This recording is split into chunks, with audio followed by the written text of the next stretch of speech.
శ్రీ గురుభ్యో నమః. శ్రీరామచంద్ర చరిత్ర గురించి నేను గతంలో రామదేవుని కథ అనే ఒక వ్రతాన్ని ఆచరించున్నాను. ఆ వ్రత కథలో భాగంగా ఒక పేద గ్రామంలో కాశీకి వెళ్ళి డబ్బు సంపాదిస్తాను అనే సంకల్పంతో వస్తూ ఉంటే నారదాలు మహర్షులు కనపడి కాశీకి వెళ్ళి నీకు బిందుమాధవుని దర్శనం విశ్వేశ్వరుని దర్శనం లభిస్తుంది అని డబ్బు ఎవరిస్తారు నాయన అని చెప్పి వెనక్కి పంపించి రామదేవుని కథ రామదేవుని కథ చెప్పి పూజ చేయమని చెప్పారు.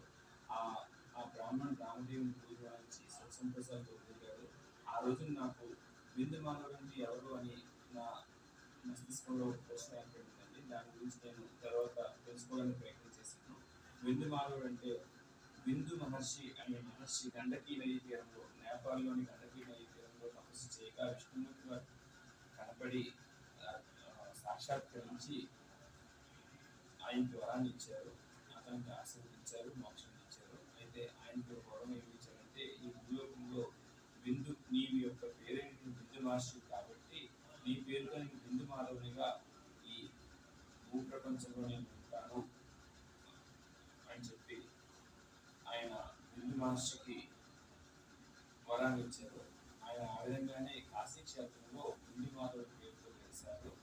ఈ యొక్క కాశీ క్షేత్రంలో బిందు మాధవునిగా వెలిసిన్నారు కాబట్టి బిందు మాధవుని దర్శనం కాశీ విశ్వేశ్వరుని దర్శనం తర్వాత చేసుకుంటే చాలా మంచిది అనే విషయం నేను కనుగొనడం జరిగింది. ఆ విధంగా ఈ బిందు మాధవుని యొక్క దర్శనానికి ఈరోజు వచ్చాను. నేను రాలేదు, భగవంతుడు నా యొక్క సంకల్పానికి ముఖ్యుడై ఆయనే నన్ను ఆశీర్వదించి నా దర్శనాన్ని ఇచ్చారని నేను అనుకుంటున్నాను. స్వామికి అనంత కోటి దండ ప్రణామాలు, కృతజ్ఞతలు, ధన్యవాదాలు. ఈ బిందు మాధవుని దేవాలయానికి ఎలా చేరుకోవాలో నేను ఇంకో వీడియో కూడా చేశాను. ఈ వీడియో తర్వాత నేను అప్లోడ్ చేస్తాను. మనం వారణాసి పట్టణానికి చేరుకొని మణికర్ణికా ఘాట్కి వచ్చే ఉంటుంది.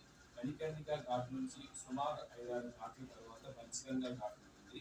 పంచగంగా ఘాట్ దగ్గర సుమారు 200 మెట్లు ఎక్కితే మనకి బిందు మాధవుని దేవాలయం ఉంది.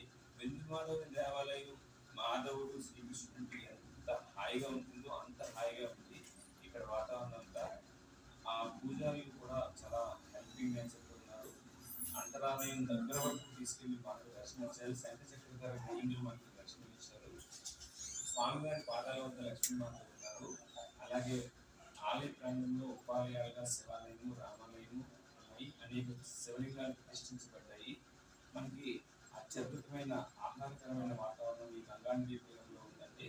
అయితే అక్కడ లోపల మనకి భజన చేసుకుని అవకాశానికి ముసలి వాళ్ళైనా సరే పర్వాలేదు, హ్యాపీగా కూర్చొని భజన చేసుకుని వీలుగా చిన్న సోఫా సెట్ కుర్చీలు కూడా ఏర్పాటు చేశారు. నిత్యం కూడా విష్ణు నామ సంకీర్తన కూడా జరుగుతూ ఉంది. లోపల వీడియో తీయకూడదు కాబట్టి తీయలేదు. శంఖ చక్రధర గోవిందుని చూసినట్టు నా మనసు అయితే ఆనంద పాలన. మీరు కూడా రండి, చాలా అద్భుతంగా ఉంది బిందు మాధవ దేవాలయం. జై శ్రీరామ్. హర హర మహాదేవ్. శంభో శంకర. శ్రీకృష్ణ